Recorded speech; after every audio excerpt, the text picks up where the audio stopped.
예수님은 하루 종일 하나님 나라의 비밀을 비유로 말씀하시고 또 치유하신 다음에 굉장히 피곤한 몸을 이끄시고 제자들과 함께 배에 오르셨습니다. 배에 오르신 예수님은 그 배에 승선하시자마자 제자들에게 말씀하셨어요. 호수 저편으로 건너가자. 호수 저편으로 건너가자라고 말씀하셨습니다. 그러니까 주님께는 분명히 다음 사역지가 정해져 있었고 주님이 행하시는 그 분명한 목적지에는 또 주님이 해야 될 사역이 있었다는 거죠. 왜 주님께서 호수 저편으로 건너가자라고 말씀하셨습니까? 바로 거라사 지방에 그 군대에 귀신 들린 자를 자유케 하기 위함이었습니다. 그런데 예수님이 제자들과 함께 타고 가는 이 배가 갈릴리 바다의 한복판에서 광풍을 만났습니다. 풍랑이 아니라 아주 광풍을 만나게 됐어요. 자, 우리는 이 사실을 통해서 두 가지를 깨닫게 됐다고 그랬죠. 얼마나 기억하고 있는지 모르겠어요. 그 첫 번째 깨달음이 뭐냐 그러면 우리의 인생도 갈릴리 바다처럼 예기치 않은 갑자기 일어닥치는 풍랑이 있을 수 있다라고 하는 거죠. 여러분 그렇죠? 예. 여러분의 인생에 다가오는 여러 가지 풍랑을 보게 되면 예고 없이 올 때가 참 많아요. 어느 날 갑자기 들이닥치는 거예요. 두 번째로는 예수님과 함께하는 우리의 인생에도, 예수님과 동행하는 우리의 인생에도 풍랑이 있을 수 있다라고 하는 거죠. 우리가 이 세상을 살아가면서 경험하는 인생의 풍랑은요, 때로는 요나처럼 하나님의 말씀에 불순종해서 우리가 만나는 풍랑도 있지만 예수님의 제자들처럼 예수님의 명령에 순종하고 예수님과 함께 동행하는 그 인생의 여정에도 뭐가 있다는 거예요? 풍랑이 있을 수 있다는 거죠. 아니 어쩌면 예수를 믿고 주님을 따르는 하나님의 사람에게는 세상 사람들이 경험할 수 없는 더 많은 풍랑이 있을 수 있어요. 왜냐하면 사탄의 공격으로 말미암는 풍랑도 있기 때문이죠. 자, 어부인 제자들은 자신들의 힘과 노력으로 이 풍랑의 문제를 해결하고자 했지만 점점 이제 이 배가 물이 가득해서 점점 물속으로 가라앉게 되는 위기의 순간이 오자 이제는 한계 상황을 경험하고 그 한계 상황 속에서 주무시는 예수님을 깨웠습니다. 주여 우리가 죽겠나이다. 주무시는 예수님을 비로소 깨웠습니다.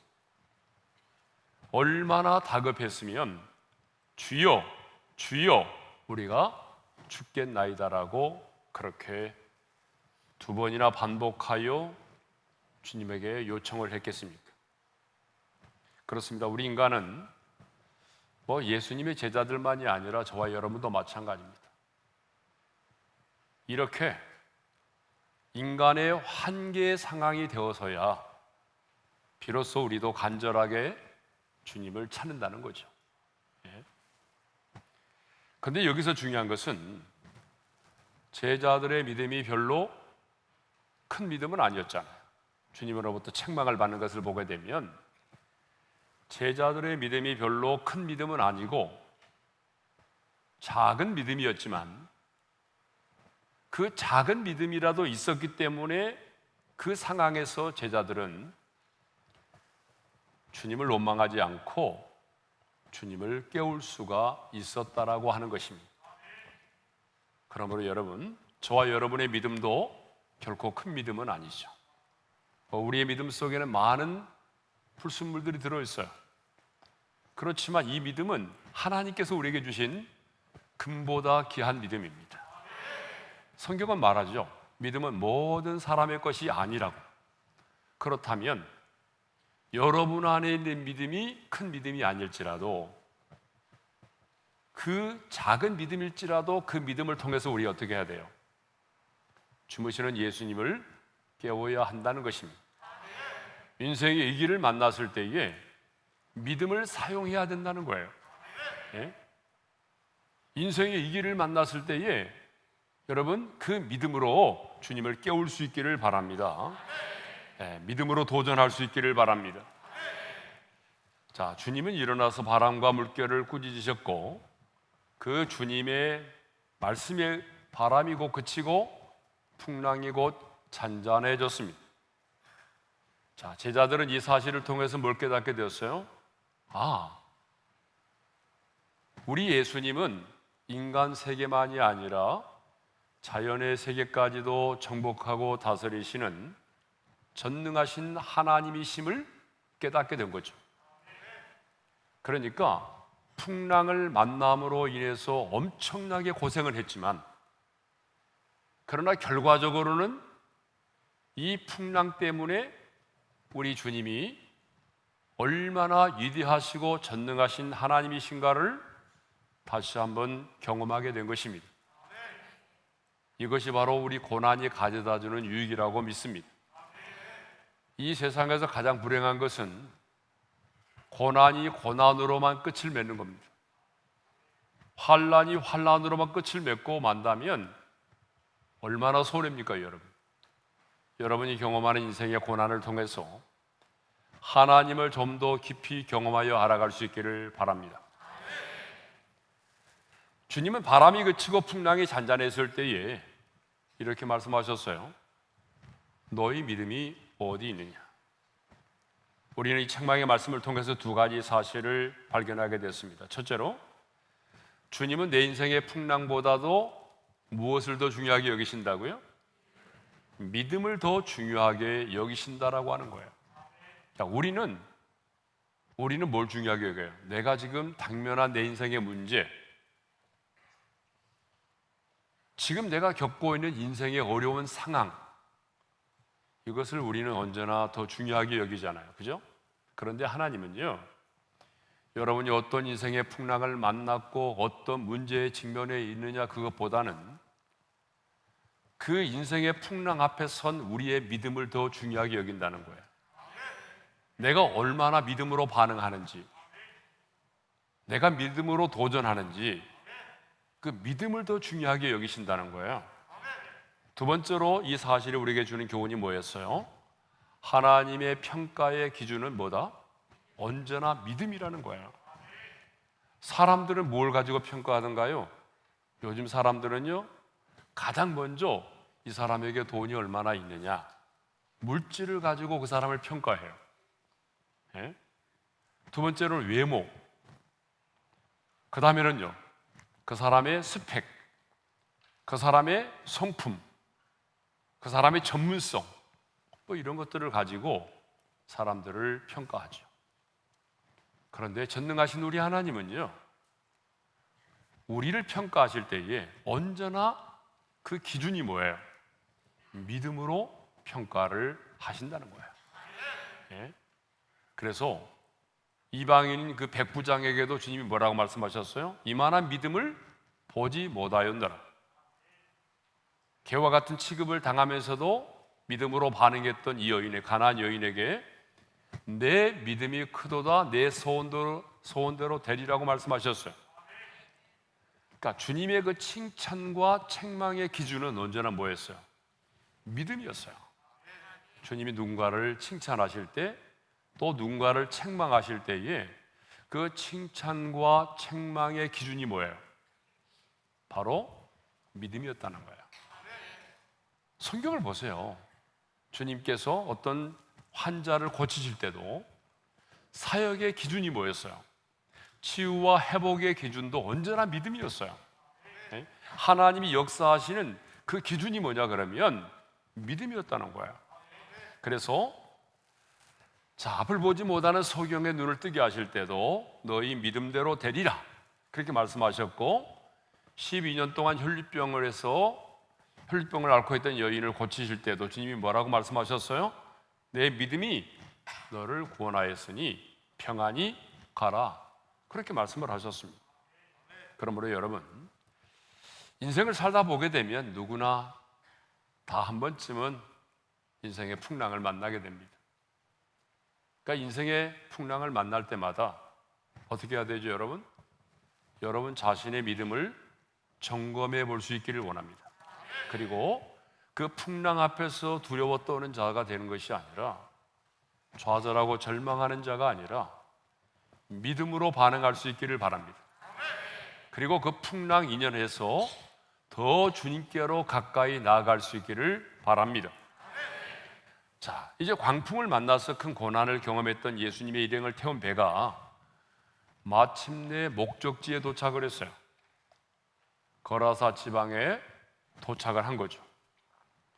26절의 말씀이 바로 그 말씀인데요, 26절의 말씀을 읽겠습니다. 다 같이요.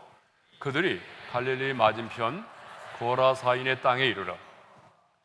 자, 예수님께서 말씀하셨던 호수 저편 거라사 지방에 이르게 되었습니다.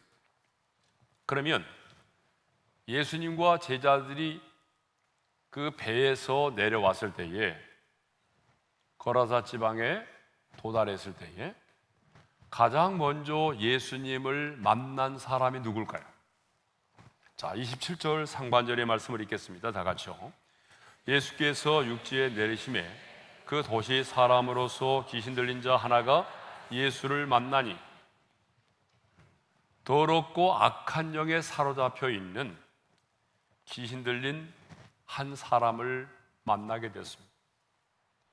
구체적으로 그 사람은 도시 사람으로서 귀신 들린 한 사람이라고 말하고 있어요. 헬라의 원문에 보게 되면 아네르 에콘 다이모니아라고 되어 있는데, 이 아네르라는 뜻이 뭐냐 그러면 한 남자, 에콘, 이 말은 소유하고 있는, 다이모니아, 귀신들, 그러니까 이 말의 뜻을 직역하게 되면 귀신들을 소유하고 있는 한 남자라는 말이에요. 귀신들을 소유하고 있는 한 남자. 그러니까 예수님이 거라사 지방에 도달했을 때에 가장 먼저 예수님을 만난 사람이 누구냐 그러면 거라사 지방의 유지들이 아니에요. 거라사 지방의 동네 사람들이 아니라 이 더럽고 더러운 악한 영을 가진, 귀신들을 소유하고 있는 이 한 남자를 만나게 된 거예요. 귀신들을 소유하고 있는 겁니다.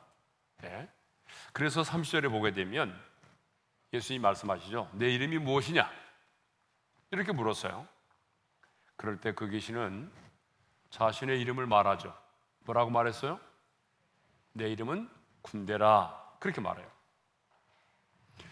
여러분, 이것을 보게 되면 귀신들도 이름을 가지고 있어요? 가지고 있지 않아요? 여러분, 귀신들도 이름을 가지고 있어요.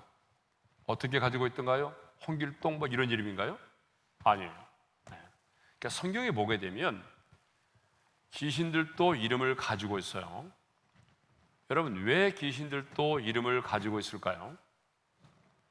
인격을 가진 존재들이기 때문에 그렇습니다. 그러니까 인격을 가지고 있어요. 귀신도 하나의 물건이 아니에요. 인격을 가지고 있는 존재이기 때문에 이름이 있다는 거예요. 자, 성경에 나오는 이름들을 보게 되면요, 자, 사도행전 16장에 보게 되면 점치는 영이 나오죠. 레위기 19장 31절에 보게 되면요, 신접한 영이 나와요. 창세기 4장 5절과 6절에 보게 되면 질투의 영이 나오죠. 역대하 18장에 보게 되면 거짓말의 영이 있어요. 그리고 이사야 19장, 로마서 1장에 보게 되면 뒤틀림의 영이 나옵니다. 그 밖에도 음란의 영이 있어요. 슬픔의 영이 있어요. 두려움의 영이 있어요. 미혹의 영이 있습니다. 죽음의 영이 있어요. 종의 영이 있습니다. 자, 오늘 본문에 나오는 귀신의 이름 뭐예요? 군대입니다. 군대. 30절의 말씀을 읽겠습니다. 다 같이요.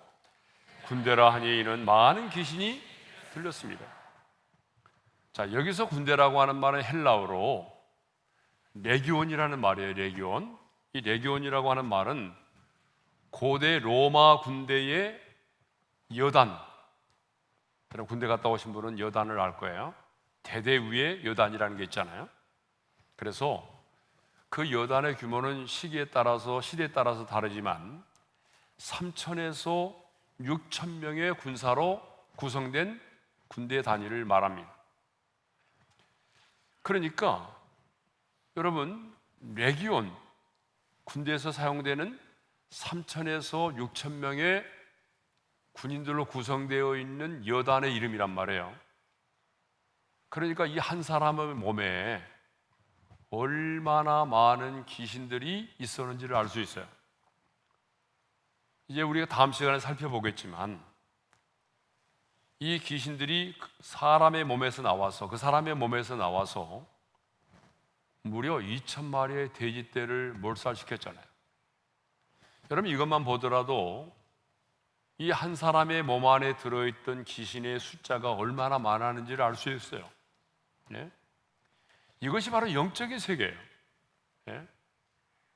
근데 사람들은 영적인 세계를 잘 모르니까 아니 어떻게 한 사람의 몸에서 나온 귀신이 돼지떼 2,000마리를 몰살시키겠어요? 네? 군대 귀신이어서 군대 귀신. 네. 자, 많은 귀신들을 소유하고 있었던 이 한 남자, 그냥 귀신들을 소유하고 있었다라고 말하잖아요. 이 소유하고 있었던 이 남자의 모습을 통해서 우리는 아주 중요한 사실을 하나 발견하게 됩니다. 그게 뭐냐 그러면 귀신 들림의 현상은요, 악에 빠뜨리기를 원하는 귀신의 의지와 더불어서 스스로를 어둠에 방치하기를 원하는 사람의 의지와 밀접한 관련이 있다는 거예요. 악에 빠뜨리기를 원하는 귀신의 의지와 그리고 스스로를 악과 어둠에 방치하기를 원하는 사람의 의지와 밀접한 관련이 있다라고 하는 거예요. 무슨 말인가 하면은 사람의 의지가 굉장히 중요하다라고 하는 거예요. 여러분 주변에 귀신 들린 사람들 많이 있죠? 귀신 들린 사람 본 사람 한번 손 들어보세요. 신앙생활 하면서 귀신 들린 사람을 본 적이 있다. 한번 손 들어보실래요?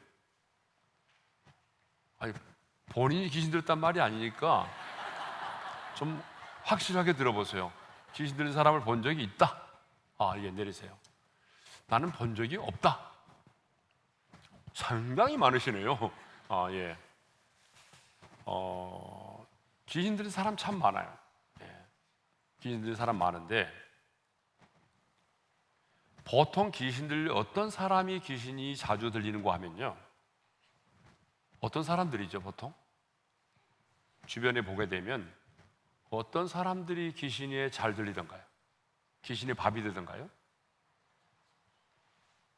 의지가 강한 사람들은 별로 없어요. 굉장히 마음이 착하고 여린 사람들이에요. 그래 안 그래요? 주변에 보세요. 되게 마음이 착해요. 한마디 말에 막 상처받아요. 그리고 잠을 이루지 못해요. 예? 무심코 지나치면서 내뱉는 말 한마디에도 밤잠을 설치고 그것 때문에 고민하고 괴로워하고 표현도 못하고 그래서 마음에 쓴뿌리를 안고 살아가요. 한마디로 말하면 쉽게 상처를 잘 받는 사람들이에요. 또 어떤 사람들이죠? 의지가 너무 약한 사람들이에요. 의지가 강한 사람들은요, 분명하게 끊고 맺는 것이 분명해요. 근데 의지가 약한 사람들은요, 매몰차게 끊지 못하고 그냥 찰필 미루다가 계속해서 매임을 당해요. 끌려다니죠. 예와 아니오를 분명하게 하지 못합니다. 그 악한 영에 대해서도 너는 나와 상관이 없어. 이렇게 대적하면서 그것을 끊어버려야 되는데 끊어버리지 못합니다. 그러니까 이런 사람들은 뭐예요? 상대적으로 귀신들에게 고통을 더 많이 당해요. 그러니까 분명한 한 가지 사실은 어둠의 영은요, 내가 열어주기 때문에 들어온다는 거야. 근데 어떻게 열어주느냐? 내가 상처를 받는 거야. 계속해서 음란한 영에 음란한 생각을 하고 있다든지, 분한 마음을 품고 잠자리에 든다든지, 그렇죠? 더러운 생각을 계속하고 있다든지, 용서를 하지 못하는 마음을 가지고 살아간다든지, 뭐 그럴 때 여러분 뭐예요? 그 악한 영에게 내게 들어와서 역사할 수 있도록 문을 열어주는 거예요. 그게 문을 열어주는 거예요. 그래서 대부분 보게 되면 마음이 여리고 착한 사람들, 반면에 우리 주변에 보게 되면요, 막 의지가 강한 사람들이 있어요. 예? 아무리 무슨 말해도 상처를 안 받는 사람도 있어요. 낯짝이 두꺼워요. 여러분 그런 사람 있어요, 없어요? 예. 그런 사람들은 별로 귀신에게 괴로움을 많이 안 당합니다. 예. 자, 오늘 본문에 나오는 이 귀신 들린 사람도 마찬가지일 거예요. 거라사 지방의 평범한 동네의 사람이었겠죠. 아마 훌륭한 가정의 한 남편이었었고 또 자녀를 둔 아버지였을 겁니다. 그런데 그의 인생 가운데 성경에는 기록되어 있지 않지만 굉장히 큰 충격과 타격을 받을 만한 어떤 일이 있었을 거예요. 이로 인해서 마음이 병들고 누군가를 용서하지 못하게 되고 불안과 근심 가운데 있게 되자 더러운 영에게 자신의 마음을 열어주고 만 것입니다. 그리고 이제 마침내는 뭐예요? 자신의 의지마저도 빼앗겨 버린 겁니다. 자, 그러면 여러분, 이 정신적인 질병과 귀신 들림의 현상은 어떻게 구분하죠? 굉장히 매우 비슷하게 보여요. 그래서 쉽게 구별하기가 쉽지 않습니다. 이게 귀신 들린 건지, 정신적으로 문제가 있는 건지, 정신병자인지 귀신 들린 사람인지 구별이 쉽지 않아요. 근데 여러분, 하나님의 사람인 우리는요, 구별해 낼 수 있어요. 하나님의 말씀을 근거로 해서 구별해 낼 수 있어요. 저는 어떻게 구별하는가 하면은 이렇게 합니다. 자, 이 사람이 지금 귀신 들린 건지 아니면은 정신적으로 문제가 있는지를 알아보려면요, 저는 그 사람 앞에서 아주 온색적인 십자가의 피 묻은 복음을 이야기해요. 하나님의 아들 예수님이 왜 이 땅에 오셨는지, 그리고 그 하나님의 아들이 당신의 모든 죄를 담당하시고 십자가에서 피 흘려 죽으셨다. 그래서 당신이 그 예수를 믿으면 그 피가 당신의 모든 죄를 사하여 주신다. 그래서 오늘 당신이 그 예수를 영접하면, 마음의 문을 열면 주님께서 당신 안에 들어오셔서 이제 주님이 당신 안에, 당신이 주님 안에 거하게 된다, 뭐 하나님의 자녀가 된다, 뭐 이런 식으로 그 원색적인 십자가의 피 묻은 복음을 이야기하는 거예요. 그러면서 뭘 봐야 돼요? 눈을 뜨고 봐야 돼요. 웃으면서 이야기하면서, 그러면서 눈을 보면서 얘기하는 거예요. 예. 십자가의 피 묻은 복음을 이야기하는 거예요. 하나님의 사랑에 대해서 얘기해 줘요. 자, 그러면 그 안에 어둠의 영이 있으면요, 악한 영이 있으면 어떻게 하죠? 반응을 보여요. 괴로워해요. 그 복음을 듣는 것을 싫어해요. 엄청나게 싫어해요. 그리고 급기야는요, 자리를 박차고 소리를 지르고 뛰쳐나가기도 해요.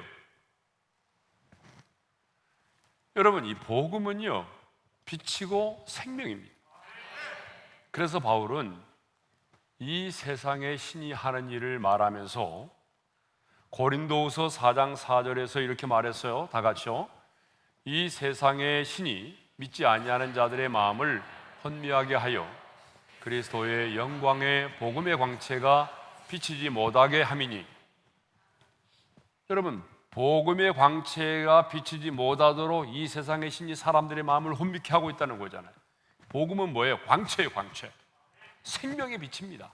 그래서 이 복음의 빛이, 광채가 비추이면 어둠이 떠나가는 거예요. 빛과 어둠은요, 함께 공존할 수가 없어요. 그래서 이 복음의 빛이 임하면 어둠은 드러날 수밖에 없어요. 그리고 그 어둠은 떠날 수밖에 없어요. 우리 하나님은 사랑의 하나님이시잖아요. 하지만 악한 영은 뭐예요? 악한 영은요, 미움의 영이고 두려움의 영입니다. 그런데 하나님의 사랑이 임하면 미움의 영, 두려움의 영이 어떻게 될까요? 떠나게 되는 거예요. 그래서 사도 요한은 요한일서 4장 18절에서 이렇게 말하고 있어요. 다 같이요. 사랑 안에 두려움이 없고 온전한 사랑이 두려움을 내쫓나니 두려움에는 형벌이 있습니다. 하나님의 사랑이 두려움을 몰아냅니다. 두려움을 내쫓게 돼 있어요. 그래서 이 사람이 귀신 들린 사람인지 아니면 정서적으로, 정신적으로 병든 사람인지 그걸 분별하는 방법은요, 저는 그렇게 해요. 이 사람 앞에서 십자가의 그 피 묻은 원색적인 복음을 이야기하고 하나님이 이 사람을 얼마나 사랑하시는지, 이 사람을 향한 하나님의 사랑이 얼마나 큰지, 그 하나님의 사랑을 이야기하게 되면 여러분 드러나게 돼 있어요. 근데 많은 경우를 보게 되면 이 두 가지가 같이 있는 경우도 있어요. 그러니까 귀신이 들려 있으면서도 또 정신적으로 문제가 같이 있는 사람도 있어요. 네. 자, 오늘 본문에 보게 되면 이제 구체적으로 거라사 지방의 군대 귀신 들린 자의 모습에 대해서, 그 형편에 대해서 말씀하고 있습니다. 자, 오늘 본문에 나오는 이 귀신 들린 자의 모습을 보니까요, 첫째로 어떻게 하고 있다고 그랬어요? 옷을 입지 아니했어요. 27절의 말씀을 우리 함께 읽겠습니다. 다 같이요. 그 사람은 오래 옷을 입지 아니하며 그랬어요. 여러분, 이 옷이라고 하는 것은 뭘 의미하냐면 그 사람의 존귀함과 품위를 나타내 주는 거예요. 그 사람의 인격과 성품을 대변해 주는 것이 바로 옷입니다. 그런데 이 귀신 들린 자는요, 오랫동안 옷을 입지 않았다는 거예요. 오늘만 옷을 안 입는 게 아니고 아주 오랫동안 옷을 입지 않았어요. 우리가 어떤 사람을 만나서 많은 대화를 나누지 않아도 그가 입고 있는 옷만 보아도 대강 그 사람의 인품을 짐작해 볼 수 있잖아요. 그죠? 여러분 그러지 않아요? 사람을 만나서 그 사람이 입고 있는 옷을 보게 되면 아, 이 사람은 좀 이런 사람이구나, 어느 정도는 감이 오잖아요. 여러분 그러지 않아요? 예. 사람들이 이제 나이가 들어가면서 보니까요, 제가 이제 밖에서 예배 드리고 나가는 성도들을 이렇게 인사를 하잖아요. 근데 이제 나이가 들어가면서 굉장히 옷에 신경을 쓰지 않은 분들이 많이 계시더라고요. 아니, 화려한 옷을 입으라는 얘기가 아닙니다. 절대로. 그런데 나이가 들어갈수록 어떻게 해야 되죠? 더 몸을 청결하게 하고, 그리고 깨끗한 옷을 입어야 돼요. 깔끔한 옷을 입어야 되거든요. 근데 연세 들어갈수록 그냥 잠옷처럼 그냥 입고 와가지고 그렇게 예배를 드리신 분들이 계세요. 내가 그런 분들을 보면서 제 마음속으로 다짐한 게 있어요. 나는 나이가 들어갈수록 더 청결하게 하고 옷도 더 깔끔하게 입어야 되겠다. 기분 나쁘세요? 네. 그게 중요한 것 같아요. 네. 별로 은혜가 안 되는 것 같은데. 자, 옷은 옛날부터요, 예로부터 자신의 수치를 가려줄 뿐만 아니라 다른 사람에게 예의를 표하는 거잖아요. 그래서 아담과 하와 역시 무화과 나뭇잎으로 치마를 만들어 입었던 적이 있습니다. 그런데 오늘 본문에 나오는 이 귀신 들린 자는요, 옷을 입지 않았어요. 그렇습니다, 여러분. 더러운 영이 역사하는 곳에는요, 오늘도 마찬가지입니다. 이 더러운 영이 역사하는 곳에는 언제나 어떤 문화가 자리를 잡고 있는가 하면 옷을 벗는 문화가 자리를 잡고 있어요. 예? 그래서 아멘 아멘 하시는 분도 계시잖아요. 예? 그래서 이 더러운 영이 역사하는 현장에는요, 사람들이 어때요? 언제나 옷을 벗는 문화가 있단 말이에요. 예? 그래서 동성애 축제자들을 보세요. 동성애 축제자들도 보게 되면 어때요? 거의 뭐 반나의 모습으로, 예? 그런 모습으로 막 나타나서 길거리를 할부하고 막 그러잖아요. 예. 자, 두 번째로 보게 되면 이 귀신 들린 자의 모습이 뭐예요? 집에 있지 않고 어디에 있었어요? 무덤 사이에 거했어요. 예, 무덤 사이에. 예. 자, 27절 하반절의 말씀을 읽겠습니다. 다 같이요. 집에 거하지도 아니하고 무덤 사이에 거하는지라.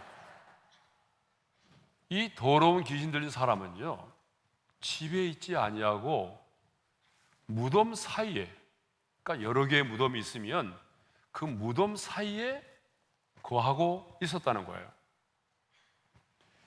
여러분, 집은 어떤 곳입니까? 사랑하는 가족이 있고 쉼이 있고 안식이 있고 사랑이 있는 곳이 여러분 집 아닙니까?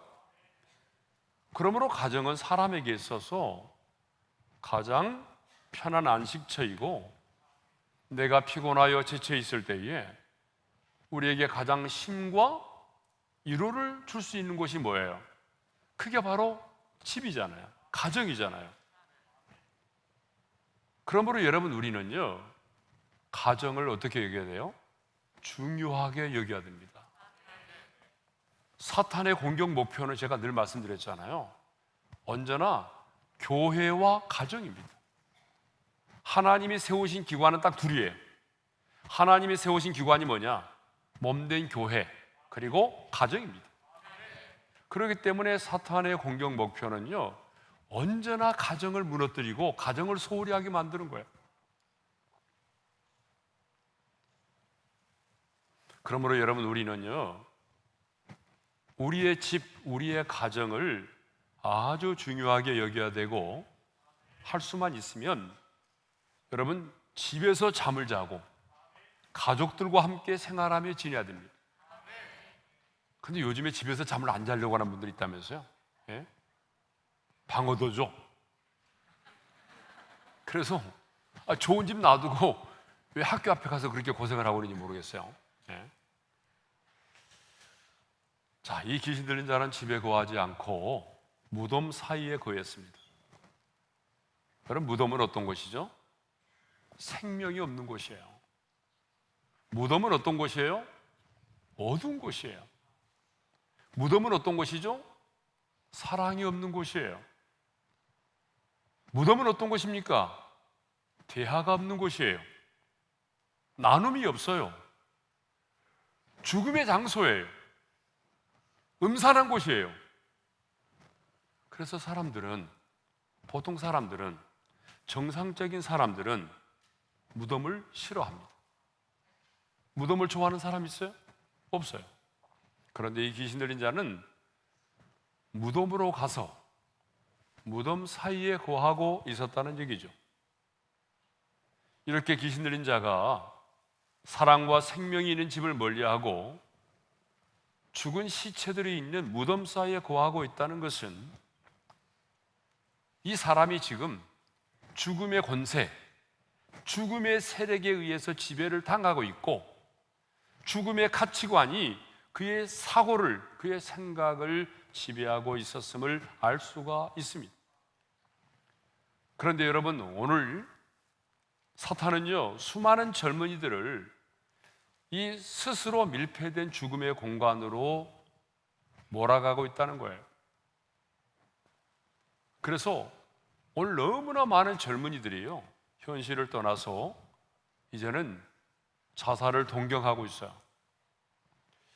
요즘 일본에는요, 니트족이라고 하는 새로운 족속들이 생겨나서 사회 문제가 되고 있다고 하네요. 니트족이란 니트 옷을 입고 다니는 사람들이 아니라 Not Implement Education Training, 그 약자예요. 무슨 말인가 하면은 직업도 구하지 않고 학교에 가서 공부도 하려고 해도 교육도 받지 않고 또 직업 훈련도 받으러 하지도 않고, 그러니까 공부도 하지 않고 직업도 구하지 않고 훈련도 받지 않고 그냥 집안에 처박혀서, 완전히 사회에서 단절된 상태에서 그냥 방에서 나오지 않고 만화책 보고 인터넷 게임만 즐기고 그렇게 살아가는 사람이래요. 근데 일본에 무려 100만 명의 니트족이 있다네요. 여러분, 우리나라에도 은둔형 외톨이가 있다고 그러잖아요. 은둔형 외톨이. 정확한 통계인지는 모르겠지만 우리나라에 또 지금 한 60만 명의 은둔형 외톨이가 있다고 그래요.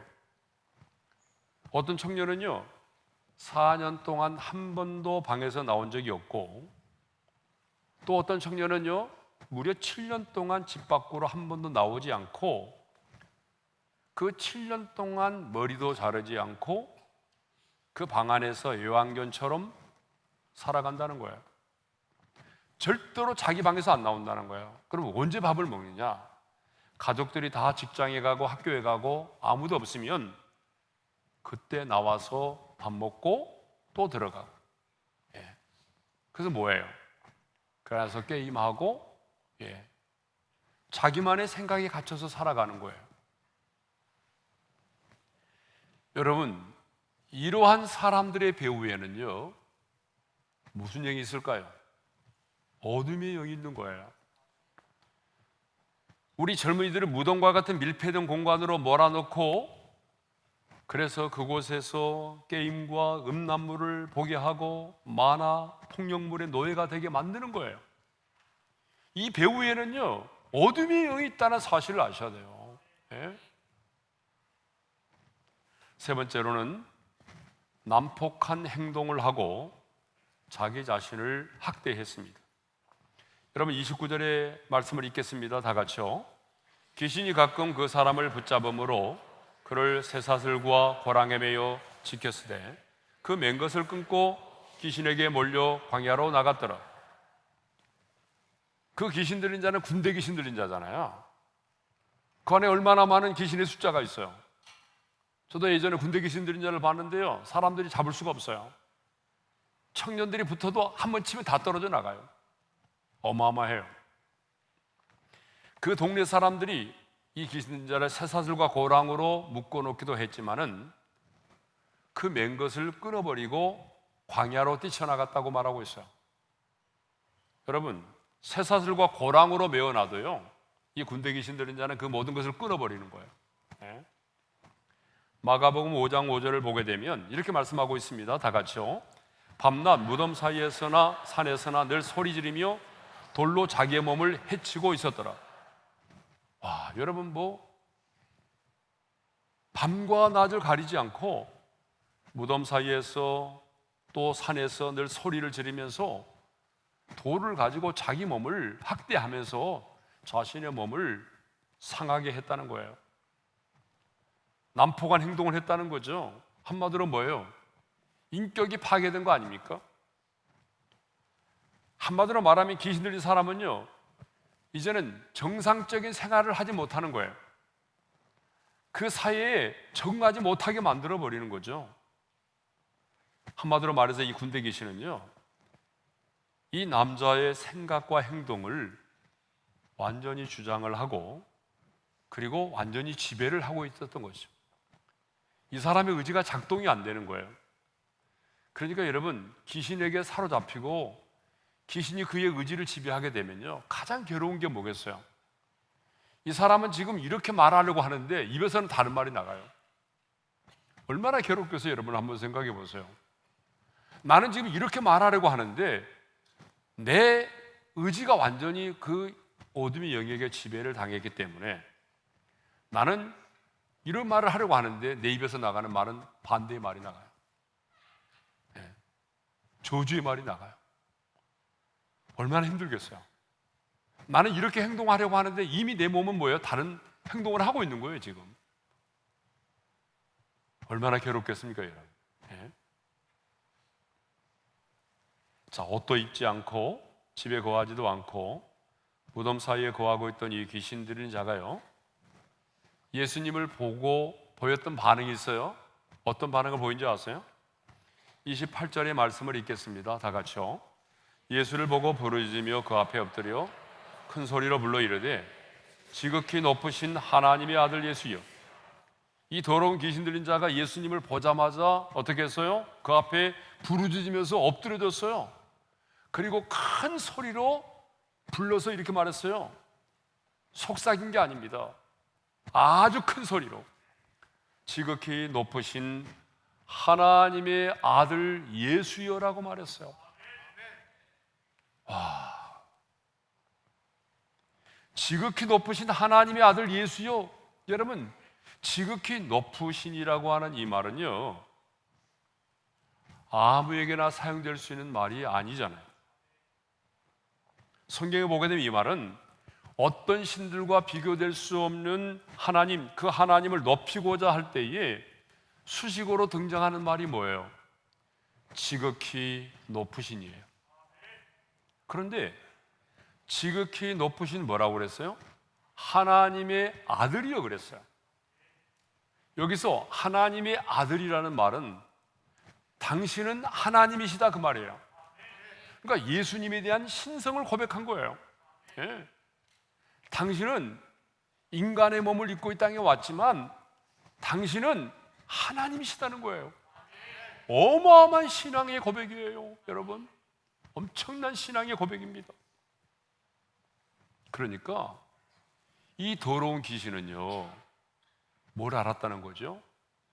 예수님이 지극히 높으신 하나님이심을 알고 있었다는 거예요. 예?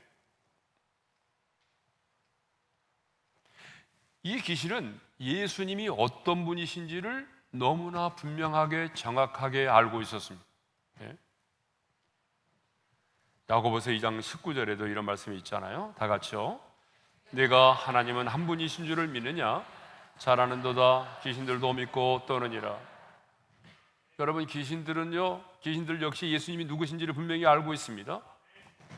그런데 놀라운 것은 이렇게 귀신들이요, 예수님에 대해서 분명한 지식을 가지고 있었지만 그의 지식은요, 하나님과는 아무런 상관이 없었다라고 하는 것입니다.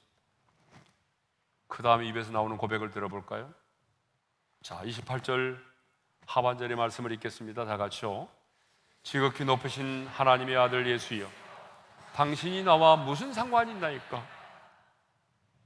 지극히 높으신 하나님의 아들 예수여라고 고백해놓고 그 다음에 나오는 말이 무슨 말이에요? 나와 무슨 상관이 있나이까? 당신이 나와 무슨 상관이 있나이까?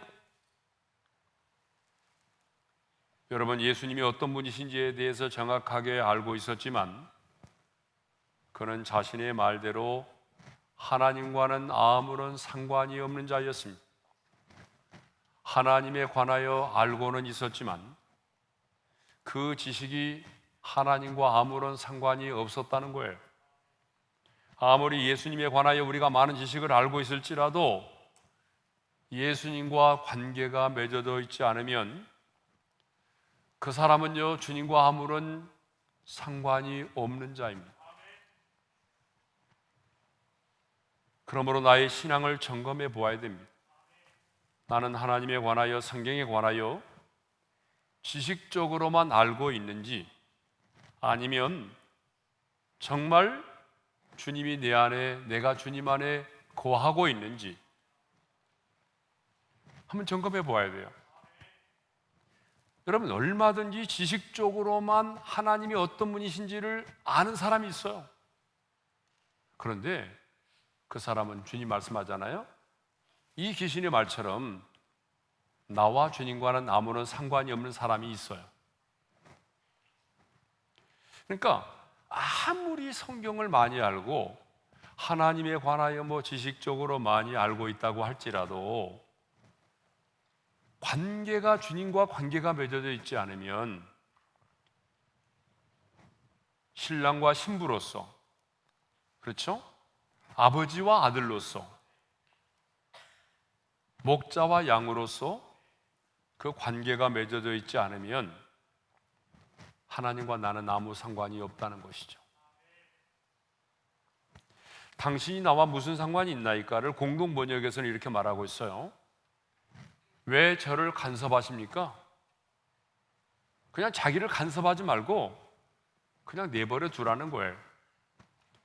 오늘 성경에 대해서 많은 지식을 가지고 있다고 할지라도 그 지식이 오늘 나로 하여금 신앙의 회의를 가져다 준다면 그 지식은 아무 의미가 없습니다. 하나님은 살아계신 분이다라고 말하면서도 오늘 내가 아는 그 지식이 나는 죄인이고 예수님은 나의 구주이시며 내 인생의 주인이시다라고 하는 고백에 이르지 못하게 한다면 그 지식은 아무 의미가 없어요. 우리 주변에 그런 분들 있잖아요. 하나님 살아계신 건 나 믿어. 하나님 살아계셔. 근데 여러분 그렇게 고백하고도 주는 그리스도시요 살아계신 하나님의 아들이라는 신앙의 고백을 드리지 못한다면 그 지식은 아무 의미가 없다는 거예요. 그리고 하나님을 아는 지식이 나로 하여금 주님을 더욱 사랑하지 못하게 한다면, 아니 하나님을 아는 그 지식이 주님을 더욱 섬기지 못하게 한다면 그 지식은 하나님과는 무관한 것입니다. 우리가 성경을 공부하는 이유가 뭐죠? 우리가 제자 훈련을 하는 이유가 뭐예요? 주님을 나의 구주와 주님으로 고백할 뿐만 아니라 그 주님을 더욱 사랑하고 주님을 섬기기 위해서 아닙니까? 그러니까 하나님에 관하여 아는 지식이 아니라 하나님을 아는 지식은 하나님을 아는 것만큼 하나님을 사랑하게 되어 있다는 거예요. 하나님에 관한 지식이 아니라 하나님을 아는 지식은 하나님을 아는 만큼 충성하고 봉사하게 되어 있습니다. 그러므로 오늘 하나님을 아는 지식이 있다고 말하면서도 하나님에 대한 사랑이 점점 식어가고 주님을 위해서 몸과 마음과 시간과 물질을 들여 섬기지 못한다고 한다면 그 사람은 하나님을 아는 지식을 가진 사람이지 하나님에 관하여 아는 지식을 가진 사람이지 하나님을 아는 지식을 가진 사람이 아니라는 거예요. 하나님에 관하여 아는 것과 하나님을 아는 지식은 다릅니다. 많은 사람들이 하나님에 관하여 알고 있어요. 귀신들도 알고 있어요. 그런데 하나님을 아는 지식, 그 하나님을 아는 지식은 뭐예요? 주님과 내가 관계가 맺어져 있는 거예요. 자, 이 군대 귀신이 가장 먼저 예수님께 구했던 게 뭐냐 그러면요, 나를 괴롭게 하지 말라는 거예요. 자, 28절 하반절의 말씀을 읽겠습니다. 당신께 구하노니 나를 괴롭게 하지 마옵소서. 다시 한번 읽어볼까요? 시작. 당신께 구하노니 나를 괴롭게 하지 마옵소서. 나를 좀 괴롭게 하지 말라는 거예요. 여러분, 귀신이 이렇게 말하는 것을 보게 되면 지금 자신이 지금 괴롭힘을 당하고 있다는 걸 말하고 있잖아요. 귀신은 인격을 가진 존재이기 때문에요, 괴로움을 아는 존재예요. 인격을 가진 자이기 때문에 괴로움도 알고 슬픔도 알아요. 인격을 가진 존재이기 때문에. 그래서 우리가 귀신을 이제 쫓아내는 사역을 할 때에 그가 들으면 가장 기분 나쁜 말을 하는 거예요. 예? 그래서 이 더러운 귀신아 하면서 얘기하면 막 인상을 쓰거든요. 진짜 기분 나빠해요. 예?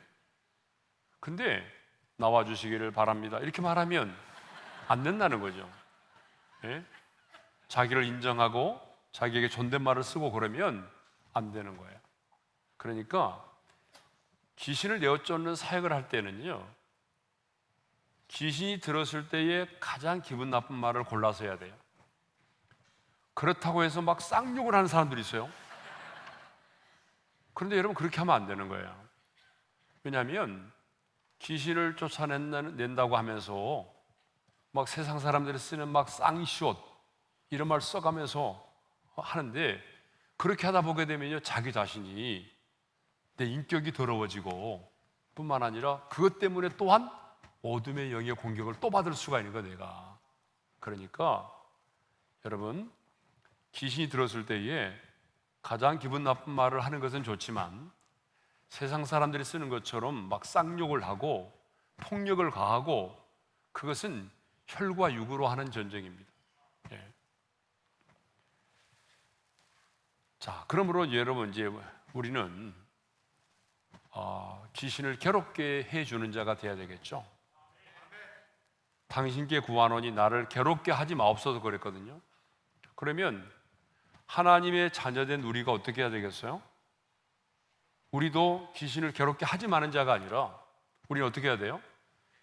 그 귀신을 괴롭게 하는 자가 되어야 돼요. 그러니까 저는 오늘 이 밤에 나오신 분들이 그 귀신을 괴롭게 하는 자가 분명하게 될 줄로 믿습니다. 네. 네. 자, 그러면 이제 어떻게 하면 귀신을 괴롭게 하는 자가 될 수 있느냐? 이거 정말 중요합니다. 어떻게 하면 귀신을 괴롭게 하는 자가 될 수 있을까? 첫째로 영적인 전쟁을 하면 돼요. 29절 보세요. 상반절에 이렇게 말씀하고 있잖아요. 다 같이요. 이는 예수께서 이미 더러운 귀신을 명하사 그 사람에게서 나오라 하셨습니다. 지금 귀신이 뭐라고 말해요? 나를 괴롭게 하지 마옵소서, 이렇게 말하잖아요. 근데 왜 이 귀신이 지금 괴로움을 당하고 있는 이유를 말하고 있어요? 그 이유는 예수께서 이미 더러운 귀신을 명하사 그 사람에게서 나오라고 하셨기 때문이라는 거예요. 그래서 이 귀신이 지금 괴롭힘을 당하고 있다는 거 아니겠어요, 지금? 이미 예수님은요, 이 귀신의 정체를 드러내셨어요. 그리고 그 더러운 귀신에게 그 사람에게서 나오라고 명하셨어요. 이게 뭐죠? 영적 전쟁이에요. 그렇습니다, 여러분. 귀신을 괴롭히는 것은요, 그의 정체를 드러내는 거예요. 그리고 예수님의 보혈과 예수님의 이름으로 대적하여 그를 내어 쫓는 것입니다. 예수의 이름으로 명하노니 그 사람에게서 나오라! 이렇게 예수의 이름과 예수의 보혈을 가지고 영적인 전쟁을 하는 거예요. 이것이 뭐예요? 어둠의 영에게 괴로움을 가져다 주는 거라는 거예요. 우리의 영적인 전쟁은 이미 승리가 보장된 전쟁이기 때문에 영적인 전쟁을 하면 할수록 귀신은 더욱 괴로움을 당하게 되는 것입니다. 그런데 오늘 영적인 전쟁을 하는 교회와 성도들이 많지가 않습니다. 예? 영적인 전쟁을 하는 교회와 성도들을요, 아주 유치하게 보는 사람들이 많아요. 예, 우리 교회는 뭐 그런 교회가 아니야. 그러면서 여러분, 영적인 전쟁을 하는 교회, 마귀를 대적하는 교회, 이런 교회와 목회자와 성도들을 아주 깔보고 우습게 여기는 사람들이 많아요. 예? 근데 나는 그 사람의 배후에 누가 있는지를 알죠. 여러분, 어둠의 영들은요, 영적 전쟁을 싫어해요. 교회는 다니라고 말해요. 신앙생활은 해. 그렇지만 제발 나는 대적하지 마. 영적 전쟁을 하지 마라. 나를 좀 내 정체를 드러내지 마라. 예? 근데 여러분, 성경은 분명히 뭐라고 말하죠? 자, 야고보서 4장 7절의 말씀을 읽겠습니다. 다 같이요. 마귀를 대적하라. 그리하면 너희를 피하리라. 마귀를 대적하라고 말하잖아요. 예? 그리하면 너희를 피하리라고 말하잖아요. 근데 대적기도 하지 말라는 거예요. 예? 이제 다니엘 기도회를 막 공격하는 사람 중에 한 사람, 무리들 중에 한 사람들이 이런 거예요. 바로 왜 대적하는 기도를 하느냐? 대적하는 기도 하지 마라. 여러분, 그 배후에 누가 있겠어요? 당연히 어둠의 영이 있죠. 예. 예수님은 분명히 마가복음 16장 17절에 이렇게 말씀하고 있습니다. 다 같이요. 믿는 자들에게는 이런 표적이 따르니 곧 그들이 내 이름으로 귀신을 쫓아내며, 예수님의 이름으로 귀신을 쫓아내라고 말씀했잖아요. 또 70인 전도단이 돌아와서 주의 이름이면 귀신들도 우리에게 항복하더이다라고 그렇게 보고를 할 때에 우리 주님이 이렇게 말씀을 하셨어요. 다 같이 읽겠습니다. 내가 너희에게 뱀과 정갈을 밟으며 능력을 제어할 권능을 주었으니 너희를 해칠 자가 결코 없으리라. 네. 원수의 모든 능력을 제어할 권능을 주었으니까 너희를 해칠 자가 없다는 거예요. 그러므로 여러분, 영적인 전쟁을 통해서 귀신을 쫓아내는 것은 하나님의 자녀된 우리에게 주신 권세입니다. 그러므로 여러분, 하나님이 주신 권세를 사용할 수 있기를 바랍니다. 영적인 전쟁을 하시기를 바랍니다. 그것이 뭐예요? 여러분의 대적, 여러분의 원수 마귀에게 고통과 괴로움을 안겨주는 거예요. 네? 자, 두 번째로, 귀신이 좋아하는 것을 내가 싫어하면 되는 거예요. 귀신에게 고통과 괴로움을 안겨주는 것은요, 하나님이 좋아하는 것을 내가 좋아하고 귀신이 좋아하는 것을 내가 싫어하면 되는 겁니다. 귀신이 좋아하는 게 뭐죠? 이거예요. 제가 정리를 잘 해왔어요. 첫째로, 끊임없이 누군가를 미워하며 근심 가운데 사는 것입니다. 귀신 너무 좋아요. 네. 두 번째로, 두려움의 포로가 되어 살아가는 거예요. 매일매일 눈을 뜨는 순간부터 두려워하는 거예요. 직장에 출근하면서도 두려워해요. 사람을 만날 때도 막 두려워 떨어요. 자녀 시험 보러 보내놓고도 막 두려워 떨고 있어요. 여러분, 두려움의 포로가 되어 살아가는 게, 이거는요 굉장히 귀신이 좋아하는 겁니다. 세 번째로는 육신의 정욕, 안목의 정욕, 이생의 자랑 가운데 살아가는 거예요. 네 번째로는 너무나 쉽게 좌절하고 절망하고 포기하는 거예요. 도전해보지도 않고 막 포기해버린 거 있죠. 예? 너무 쉽게 절망해버리는 거예요. 안 된다고. 이게 바로 뭐예요? 귀신이 좋아하는 겁니다. 다섯 번째로는 용서하지 않고 분을 품고 잠자리 드는 겁니다. 부부싸움을 하고 난 다음에 어때요? 해가 지도록 분을 품지 말라고 그랬잖아요. 왜? 이는 마귀로 틈을 탈까 하노라 그랬거든요. 성경에 분명히 마귀가 틈을 타니까 잠자리에 들기 전에 화해하고 잠자리에 들어라, 그 말이거든요. 근데 사람들은 어때요?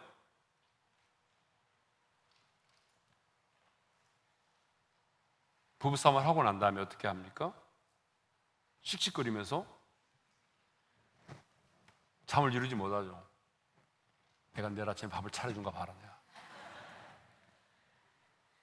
내 앞에서 뭐 항복하기 전까지는 내가 절대로 나가지 않는다. 이런 사람들 있잖아요. 이건 아니죠. 그러니까 여러분 어떻게 해야 돼요? 우리가 해가 지기 전에 기다렸다가 해가 지기 전에 먼저 내가 용서하고 화해하고 그리고 잠자리에 들어야 돼요. 그러니까 누가 먼저 용서하는 거예요? 누가 먼저 화해하죠? 여러분은 싸우면 누가 먼저 화해해요? 부부 싸움을 했다. 부부가 오신 분들 솔직히 누가 먼저 얘기하면 누가 먼저 화해하죠? 남자가 먼저요? 그런 것 같더라고요.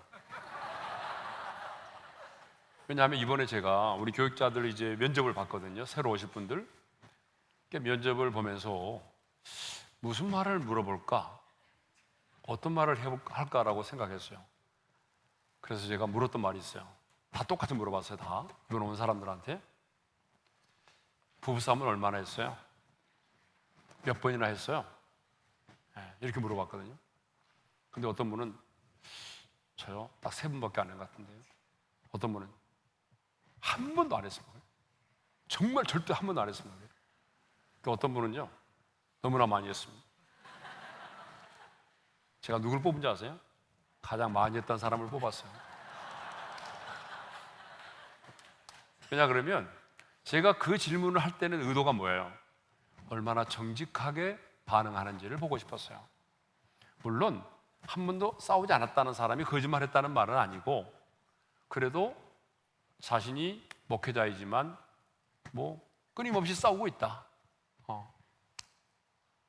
그때 물어봤어요. 그럼 누가 먼저 화해하는? 당연히 제가 하죠. 대부분 남자분들이 다 먼저 화해한다고 그러더라고요.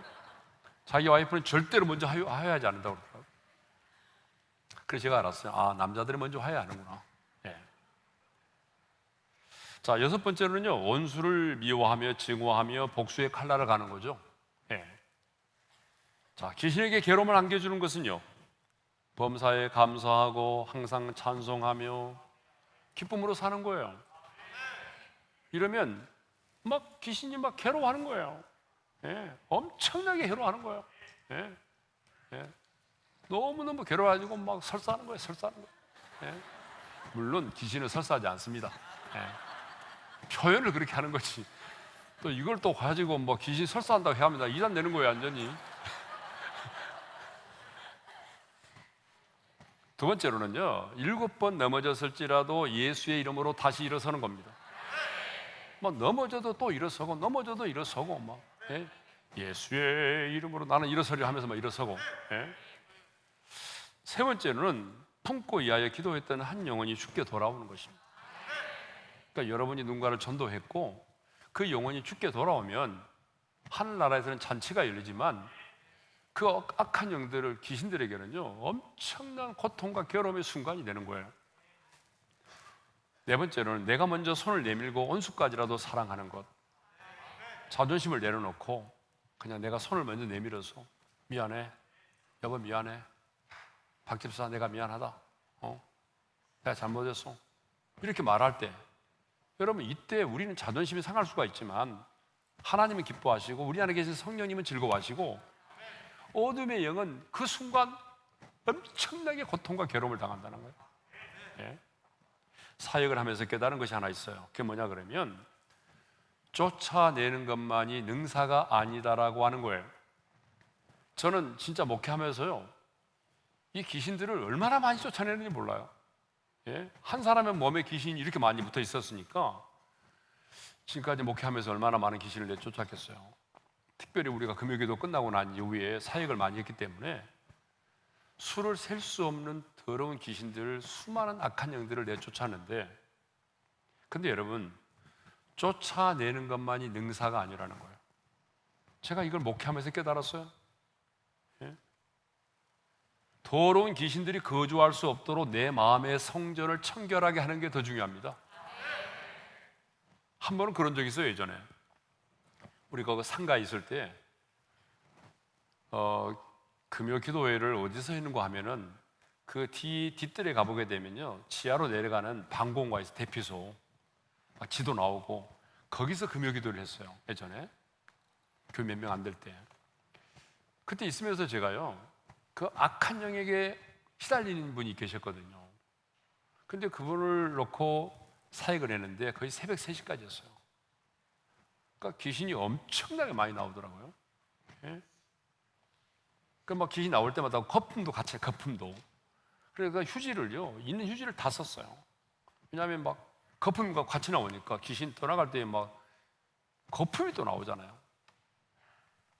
그래서 이제 말도, 오늘 했던 말도 정상이 되고 막 하나님을 막 찬양하고, 야, 너무 좋았어요.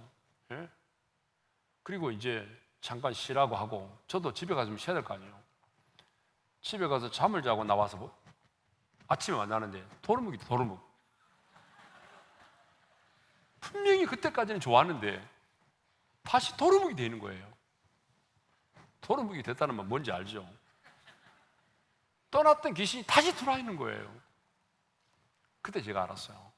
아, 여러분, 귀신을 쫓아내는 것만이 능사가 아니에요. 내 마음이 청소가 되어 있지 않으면, 청결하지 않으면 귀신 내보낸다고 되는 것이 아니고 귀신은 다시 들어오거든요. 여러분, 성경에도 다시 들어오게 되어 있잖아요. 그러면 어떻게 해야 되죠? 내 마음의 성전을 청결하게 하고, 또 거기서 중요한 것이 아니라 그곳을 하나님의 말씀과 사랑으로 채우는 게 중요해요. 빈집으로 놔두면 위험하다고. 그래서 그 공간을, 우리 마음의 공간을 하나님의 말씀으로 여러분 채워야 돼요. 하나님의 사랑으로 채워놔야지 빈 공간으로 놔두면 여러분 더 악한 영들을 데리고 또 들어와요. 예? 그래서 상태가 더 악해져요.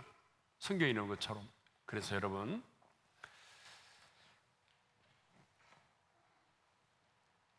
귀신을 내어 쫓는 것만이 능사가 아니라 귀신들이 우리 안에 거주할 수 없도록 내 마음의 성전을 청결하게 하고 하나님의 말씀과 하나님의 사랑과 생명으로 채우는 것이 중요하다라고 하는 거죠.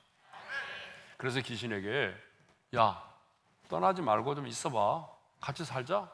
그래도 귀신이 더 이상 너하고는 못 살겠다. 예? 그러면서 그 자체가, 너하고 있는 것 자체가 나는 괴로워. 왜? 매일매일 나를 괴롭히잖아. 너 매일 찬송하고, 예? 내가 너를 참소해도 기뻐하고. 그러니 네가 나에게 매일매일 괴로움을 안겨주니 더 이상 내가 너와 함께 살 수 없어. 나는 떠날 거야. 너 혼자 잘 살아라. 여러분, 그렇게 떠나게 만드는 게 제일 좋아요. 예? 근데 억지로 막 내쫓으면은 이게 또다시 들어올 확률이 많더라고. 그래서 억지로 내쫓는 것보다는 그놈의 귀신이 다시 들어오지 못하도록 우리 마음을 청결하게 하고, 그리고 하나님의 말씀과 사랑과 생명으로 채워놓는 게 아주 중요합니다. 그러면 귀신이 어때요? 그냥 같이 있어? 같이 있자고? 그래도 싫어. 그리고 간단 말이에요. 그게 제일 좋은 거예요, 그게. 예? 저는 우리 오륜의 성도님들이 귀신을 기쁘게 하는 자가 아니라 날마다 어둠의 영을 괴롭게 하는 하나님의 사람들이 될 수 있기를 바랍니다. 사실 이 금요 기도에 나오는 것 자체가 뭐예요? 사탄에게 여러분들은 이미 괴로움을 안겨준 거예요. 여러분들이 오늘 금요 기도에 나갈까 말까 망설일 때, 예? 그때 있었을 거 아니에요. 예? 나갈까 말까 오늘. 그러다가 나왔잖아요. 그 순간에 사탄은 어떻게 했을까요? 괴로웠을 거예요. 간다고? 괴로웠을 거예요. 하나님의 사람은 하나님께는 기쁨이 되고 더러운 귀신들에게는 언제나 괴로움을 안겨주는 사람이 되어야 합니다. 그런데 하나님께는 늘 근심이 되고 마귀에게는 늘 기쁨이 되는 사람이 있어요. 하나님의 사람은 언제나 하나님의 기쁨이 나의 기쁨이 되고 하나님의 슬픔이 나의 슬픔이 되어야 됩니다.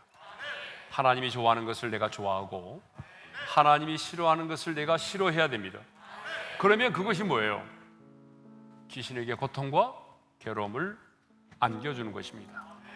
오늘 이 밤에 우리가 이 기도를 통해서 마귀의 계계를 수포로 돌아가게 한다면, 또 용서할 수 없는 사람을 내가 용서한다면 하나님께는 영광을 돌리게 될 것이고 귀신에게는 최고의 고통과 괴로움을 안겨주는 밤이 될 줄로 믿습니다.